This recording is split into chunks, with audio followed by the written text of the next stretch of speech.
Welcome to DFW Running Talk. I'm Chris Detzel, so let's get started. All right, welcome to another DFW Running Talk. I'm Chris Detzel. Today we have special guest, Greg Rankin. Greg, how's it going, man? Good. A little hot and sweaty today. Just ran a 5K. I know. Chased you down. You did chase me down. I actually chased you for that first mile, and then I passed you for maybe it was a mile-ish, and then you passed me the last mile here. Kicked my butt, and then I stopped running. I was like, I started back again. But Greg and I have been running together for a little bit of time. I've known you for a really long time, and I remember when we started running together, you thought, that's just Leah's husband. That's what you told me. Exactly. So That's all I knew you as probably for a good couple of months. yeah, Leah. Wednesday mornings, holy hit. Running with Leah and Leah's husband. No, you and Leah used to run together quite a bit in McKinney, is that right? Actually, Yes. Rockwall. She Rockwall. came out to, yeah. That's right. That's right. You've been in the running community for a really long time, and you've been well known. You're a coach. You've run some really good times in marathons, half marathons, 5Ks. You've done a lot. So what I want to do is just get your story a little bit, know a little bit about you. Like, when did you start running? How'd you get excited about running? All of those kinds of things. Well, if we want to know where it started, that's all the way back in high school. Freshman year, going to high school, felt like the only way to get in with the in crowd was play football. Fortunately, I was the smallest kid in the whole school. And so How'd it do? I didn't get to play much in football, but in spring training after our freshman year, we had to run this 3-mile loop out around the neighborhood and back to the school. And I was beating everybody by a mile, Literally by a mile, probably. literally by a mile. Well, football players are more sprinters than they are long distance runners. Exactly. So first time I really knew I could run. So coach asked me to come out for track, and first track meet we go to, I get put in the mile. Freshmen didn't have the 2-mile back in, gosh, that would have been 19. Dang. No, I'm just joking. But my big memory is Terrell high school track, running the mile, take off, get a big lead, and the monkey jumps on after 3 laps. One guy passes me in the curve, another guy passes me on the back stretch, and then coming down the finish, a third guy catches me. And I thought, man, I'm not going to get anything. First, second, and third place is who gets awards, right? That's what I knew from the Olympics, right? Gold, silver, bronze. But we get on the bus, and it's even worse than that. My coach starts handing out awards, and I got a 4th place ribbon, which was pink. I never got to live that down. Everybody on the bus riding back to our school. So that was my start into running competitively. Okay. Sounds like you kept going. Freshman year, yeah. And the coach convinced me that summer that I should do cross country, explained what it was. Rest is history. I've been running on and off ever since. I've had at least 3 different running careers, running stints in life. Went through high school, actually was good enough to get a scholarship to college, West Texas. Before we get to that, I want to talk Yes. a little bit about your fastest fire. Was it 5K back then or 3 miles? Okay. So what was your fastest in high school? Fastest in high school was probably a round of 15:50. Wow. I broke under 16. I know I ran a 15:38. But that did end up being 3 miles, but it was on a cross country course at Norbuck. Okay. Yeah. That's pretty impressive. And so you got a scholarship to run in Southwestern, you said? West Texas. Back before it was Texas State. Got Okay. the ring for it right there. Cross country championships. You won the championships in cross country there. We did. Wow. Yes. My sophomore year. So what was that? Isn't college like 5 miles, 6, or what is it? Yeah, it was a 10K then. Okay. So now it's an 8K, which is Yeah, that's right. 4.97. But yeah, was going to school at Southwest Texas. Of course, you never think the coach knows what they're supposed to know. Yeah. I walked away after 2 years, gave up the scholarship, got married, started life, Yep. had kids, then started running again in the 1992 Okay. through 2000. So let's back. So I graduated high school in 93. I didn't run from 86 to 92, Okay. busy having kids, and then Yep. just Working, didn't feel just living good, life. trying to, having a career, taking a career. Yeah. Didn't like the way I felt. 92 started running. They had this thing on Young Country. I didn't even actually listen to country music, but my wife did. And she was listening to Young Country, and they were signing up runners. They were going to pay them to run 5Ks and 10Ks locally in Dallas Okay. in the early 90s. You would wear a singlet with Young Country on it, and you had to wear this purple styrofoam hat of an armadillo because that was their mascot the whole for Young time? Country. So we would wear them before the race, Okay. and we would wear them after. They weren't us to wear them before, but course, once I started working out and I got on that team and started working out, it started getting competitive again. Yeah. Next thing I know, we were looking around for other people to run with, running at the lake on Sundays. Our Sunday morning crew did a few Dallas Marathon relays. So wait, these guys paid you to run, or they just? They paid for our entries Oh, and made okay. it all easy. But then once we started running at the lake, That's we pretty ran into a few people. And at that time, Tim Gargiulo in 95 was training for the Olympic trials in the 5,000. Okay. He'd been at SMU, come through Plano East. He was actually there at the same time as Lance Armstrong. Yeah. Yeah. There in those days. But he was being coached in Dallas at SMU on Tuesday and Thursday nights by Terry Jessup. And Terry took on a number of us Joe Blow runners for $30 or $40 a month. Come on Tuesdays and Thursdays, and he would give us workouts, put us in groups where we could get pushed by others and help push others that he was coaching more seriously. So I enjoyed that through the 90s up to 2000. A big project at work in 99 dealing with Y2K. Yeah, I remember that. So I was traveling all over the country. I let running. Come to find out. Nothing happened except a lot of us made a lot of extra money for bonuses for Exactly. making sure nothing happened. That's right. That's right. So that was one of the best times in my career on the financial side. But that kind of wrote my ticket to get some other opportunities career-wise. But I found myself missing running. And a college buddy was running and convinced me to sign up for the New York Marathon in 2000. Have you done a marathon before that? If we go all the way back to high school, running buddy my senior year said, hey, let's go run White Rock Marathon after cross-country season is going to be over. And so you actually did some distance. We would run 9 miles every Sunday around the lake through all the cross-country season. And so our way of training for White Rock was we signed up like Thanksgiving weekend. And then that next weekend, we went out and we did 2 loops around the lake. The next weekend? I couldn't even make it. 2 loops around the lake. I had to walk after about 14 miles. But 2 weeks later, ran White Rock Marathon, my first marathon ever, and only one for 20 years because it was very painful. 23. Wow. With a lot of walking the last 3 miles. You're really young and you can do some of that. And you're a runner. Yeah. Still, I know it's a lot because you didn't really train that well for it, obviously, but it still did pretty good. Yeah. I was happy enough with it. 20 years later. I said, I'm not doing it again. Marathon's not for me. I'll go enjoy 10K. And back then, you don't realize it, but there really weren't half marathons. They didn't exist. The second half marathon ever created in Texas was my freshman year in college down at Southwest Texas in San Marcos. Moe's Better Half. Moe's Better Half. And it went off on some country roads and stuff. And I ran that and I ended up winning that, but it about killed me because I had no idea how to pace for 13.1 miles. Even though just a year earlier, a year and a half earlier, I'd run the Dallas Marathon. Yeah, but you weren't training. Yeah, I'm training at 50 miles a week, maybe 60 miles a week, 3 speed workouts a week. I mean, that easily transfers over, I think, to a half marathon for sure. Yeah. Marathon. Now I see that it could have if I wouldn't have, like you said, you went too fast. Yeah. You go out too fast, you pay for it. Yeah. So we fast forward to 2003. I sign up in the lottery for New York. My buddy doesn't get in. I get in. So once again, I'm on this weird training plan. I don't really know what to do. My long run's 18, but I did it twice. And I actually ran the whole 18 miles. Yeah. Create your own training plans. You find something on the internet.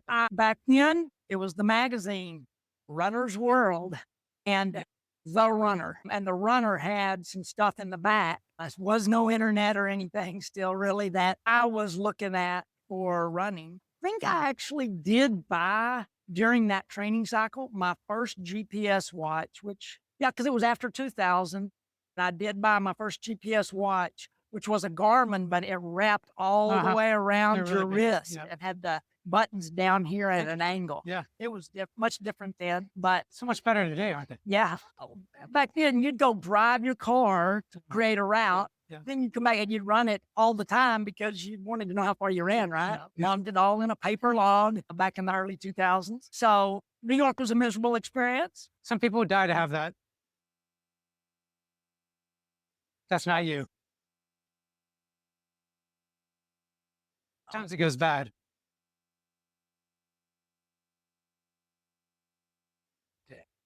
My PR period for 10K is 39 something. So It's crazy. you think it's going to just translate. Once again, I didn't know what I was doing. I didn't It know how does to translate to deal with it. some degree, but If you know how to utilize, you just have to run the right race. You have to Yep. be smart about it, especially marathons, to me. exactly. So went through a divorce, got away from running again. Probably my worst period, 2008 to 2011. I was coaching my kids in sports. I ended up getting up to 232 pounds. I had to stop twice to catch my breath in order to tie my shoe.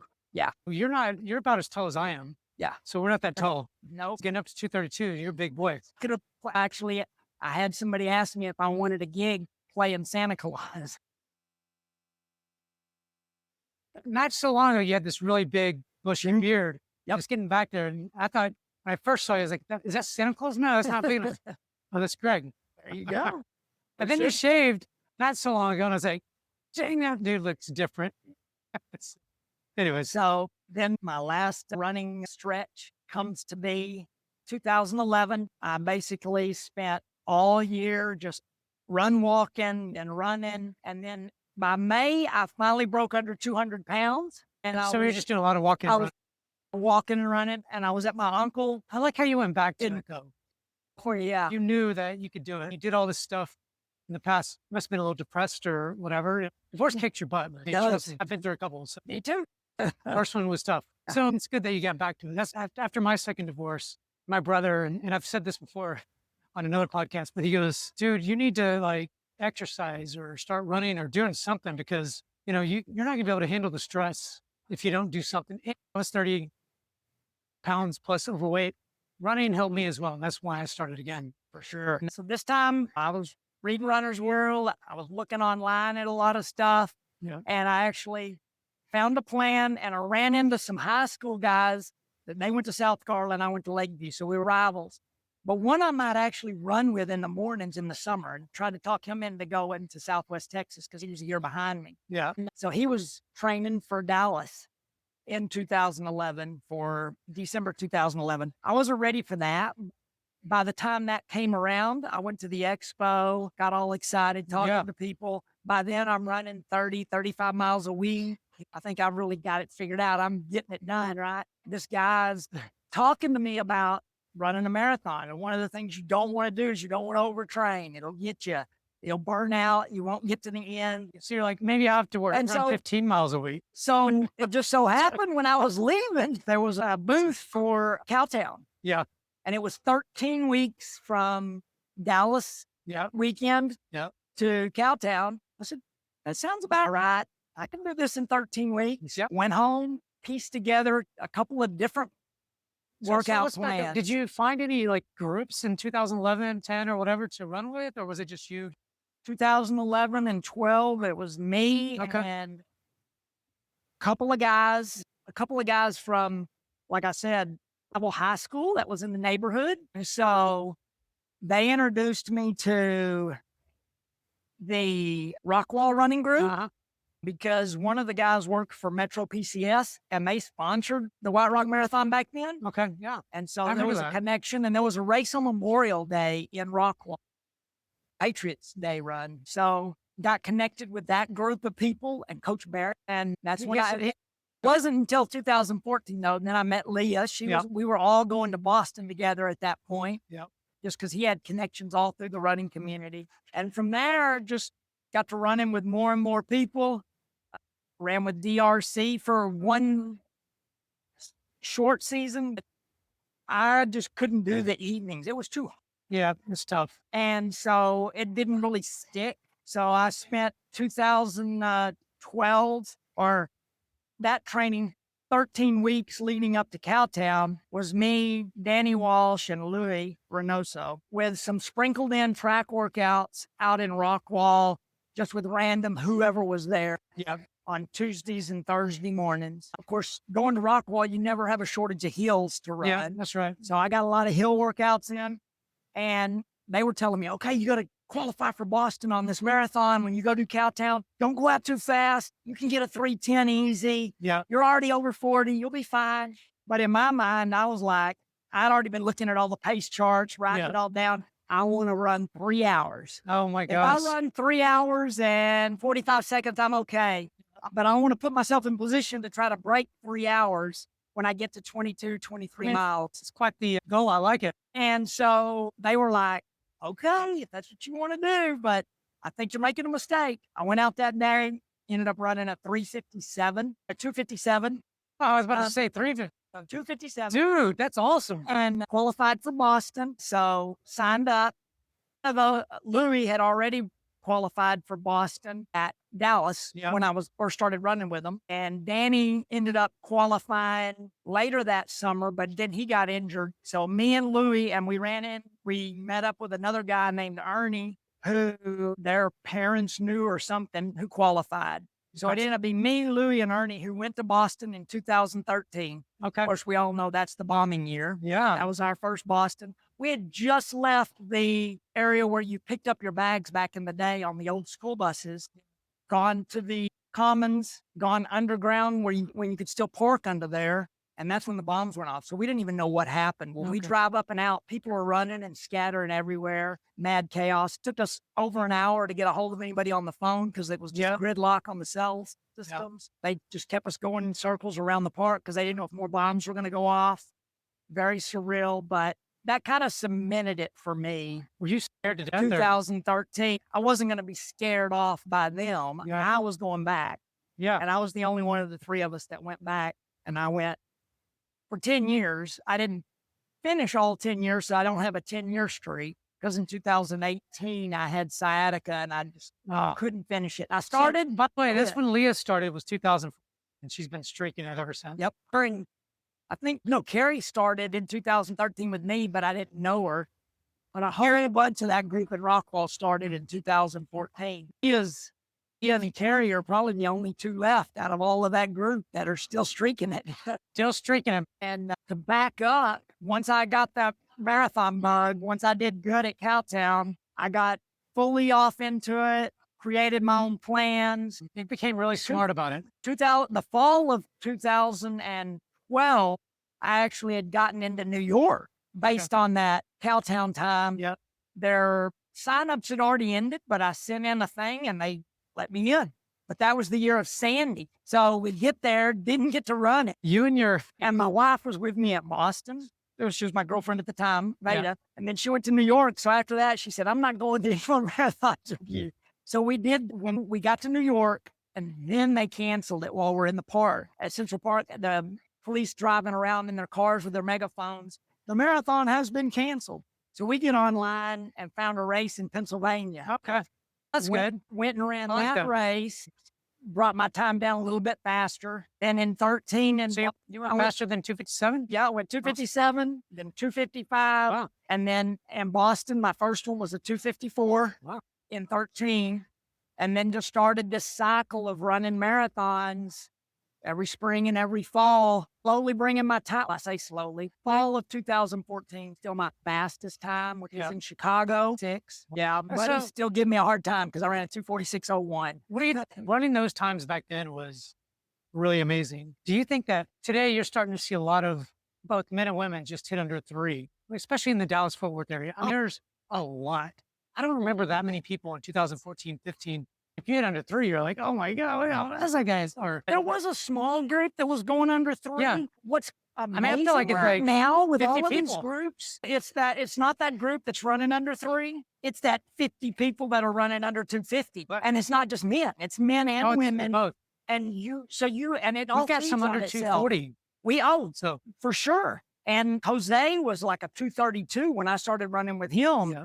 And when we went to Boston together, and now you probably can't count on both hands the number of people in the Dallas Metroplex that have gone under 230. Yeah. We're up there now, whereas before that was that magic line that everybody thought that's where the big runners should be. That's where we're going to be if we're going to be. We're a running community now. There's no doubt. That's huge. In the Metroplex, we have so many marathoners that can go fast and all distances. We have true runners that are in this and they want to get better, and having that many good runners, little pockets of groups and teams are building, and everybody feeds on everybody and everybody gets faster. That's true. It's funny because I've quoted this guy a couple of times, Matt Campbell, and he goes, I'm trying to hit under a 230. And he runs with a completely soft because if I can get under a 230, the others will get under a 230. You know what I mean? Yep. So it's that mindset shift. It's that community that you put yourself around to get better. These guys are training hard, running 70, 80, 90 miles plus a week. They're doing speed work. They're doing all of the work that they have to. Now, you do wonder sometimes it's a lot. And at some point, you probably won't be able to run that much. I don't know, because they're in their 30s and they're in their prime. So it's the time to do it. And I love that they can do that. It's pretty fun to watch, really, to me. Totally agree. There is something to be said for putting in the miles because I was up in that 70-mile a week range. I was doing that type of workouts, and the Rockwall group, because we had a group, we pulled 6 or 7 people under 3 hours by doing those kind of workouts and learning to put in the miles, getting those long runs in regularly.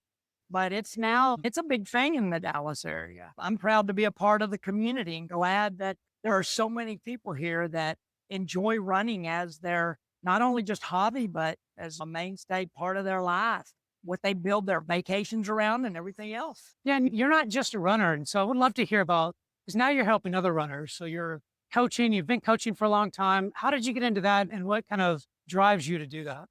So when I started having success at running the marathon, some of those same people that I was running with wanted to go to that next level. They started asking me to help build them plans. Yeah. I did. About that time, 2014, 2015, my son's going into high school, and the cross country team saw me giving him extra workouts and doing extra things. So I started coaching a few runners at the high school level, and we actually created a program where we took a group of 8 guys, 2 college guys and 6 high school kids, to Colorado for 10 days and did altitude training and just put it out there. In the midst of that, what I guess got me the ability to do that, besides being around with my son running in cross country at high school level, going to cross country meets and stuff, I parted ways with my first career in IT, a mutual thing. New management got brought in. Yep. I took my package, I left, and I tried to start my own business as a landscape business, but I didn't have the fortitude for it. But I did. Hard to do that. While I was getting back into corporate America, I took a job at what then was called Run On. Yep. They had I a remember store that. in Murphy. And Kathleen, the manager there, asked me if I would coach people. Okay. And then the kids came in from Wiley High School, and Allen High School, different high schools, and were asking if I would put together plans for them. So that was my main segue in, other than 4 or 5 guys and a few ladies out of Rockwall area. And then the 2 that I mentioned already, Danny and Louie, that I started out with when I started back running, they had me build them a plan. And then it just mushroomed. Rogue bought out Run On after it had become Jackrabbit and everything else. And they wanted to hire a coach in Dallas that would coach the more elite runners. Yeah. And so we took a group of the runners that wanted to be coached more serious, have more serious plans, and we built that program. We ended up, I think the highest it got to was 19, but we averaged about 12 to 14 people in the program for a couple of years. We never recovered after COVID though. Yeah. And then I started coaching on my own after that. Since mid 2021, full year into COVID, I just put out my own shingle and offered that coaching service. That's nice. And you're still doing that I've only got 5 runners right now. I usually try to keep it maybe 10 runners, mostly training adults at this point to train for marathons or half marathons. Yeah. I did have a runner that wanted to run fast that I trained to get their speed back to get them ready for a 5K last year. Kevin Hebert, who you had on your podcast, I took him through his first couple of marathons, and I think he's still got a lot in him.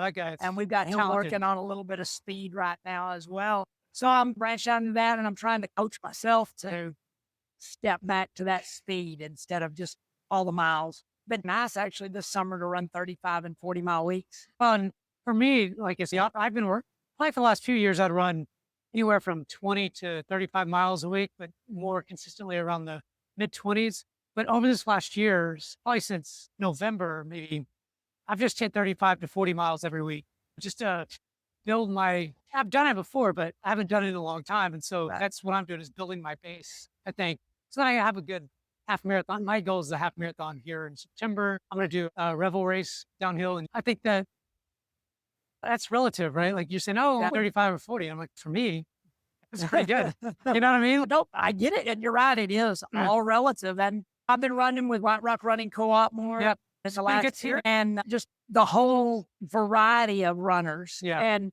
I can get to Holy Hills on a Wednesday morning. If I'm not feeling it, there's going to be some people I can run with. That's right. And I can run 10-minute pace and feel good about it.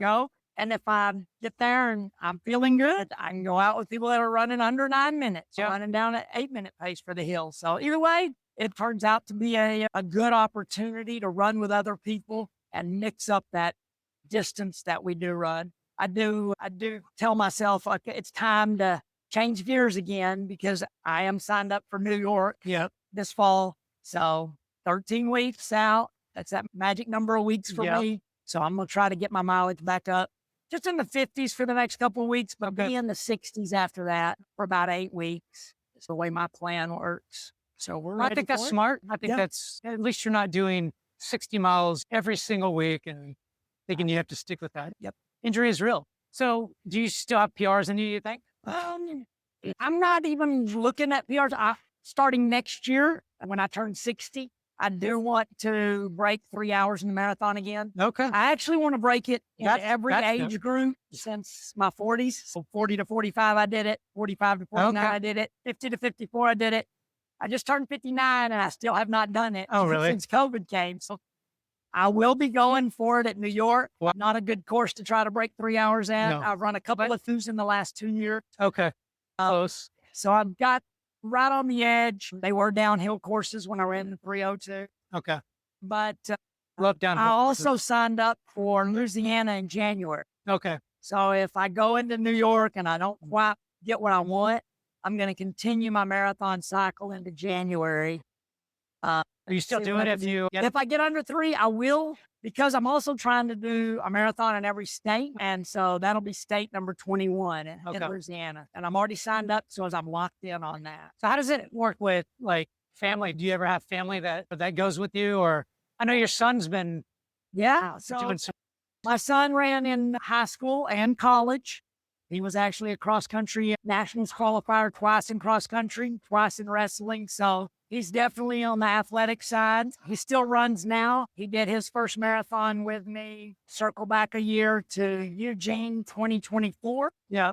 And blew my PR out of the water on his first marathon. The guy's how you can tell, like, he came around with this one day at Holy Hills or whatever. And you could tell he's very talented. Just seeing him, you're like, that guy's fit. He makes daddy proud. And then I took him to his first Boston this year. And he cramped up a little bit, so I get to brag that I've still got a faster Boston time than he has. So that means he has to go back. I'm sure that he doesn't mind. No, and I do coach him. I actually, in the midst of my coaching, he lost his coach his senior year at his university, and they hired me to coach the cross-country season. So I went and lived there and coached the cross-country team, got State Farm to let me work totally remote for 3 months. That's pretty awesome. So that was a cool experience to get to coach. It's at the D3 level, but still coaching college kids that are there and that want to be running. Yeah. They can't be on scholarship in D3 for athletics. It was a fun experience. It was great to get to. When your son was really fast in cross country too, right? Yeah. He did fairly well, I'm sure. So he could not break 25 minutes for the 8K on a cross country course. I think his PR was, I know it is because I always give him a hard time about it. 25:01. He got close. He did. He got very close. I would just say, 25 minutes. Didn't break it, but what did I leave out? I'm sure I'm leaving out a ton of stuff. Oh, I'm sure. But we'll talk over time on runs. Yeah. And as you learn more about me, maybe we'll come back and we'll talk some more about running anytime. I'd love to. Greg, this has been really great. This is the first time I've done this live with anybody, so I appreciate you being my guinea pig on this. Hopefully it's not as loud as it sounds for us because it's been really loud with planes and things like that coming. So we'll see if I can take out some of that. But man, it's been really good. I really appreciate you coming. Thanks everybody for tuning in to another DFW Running Talk. I'm Chris Detzel, and this is Greg Rankin. Thanks everyone. A great one.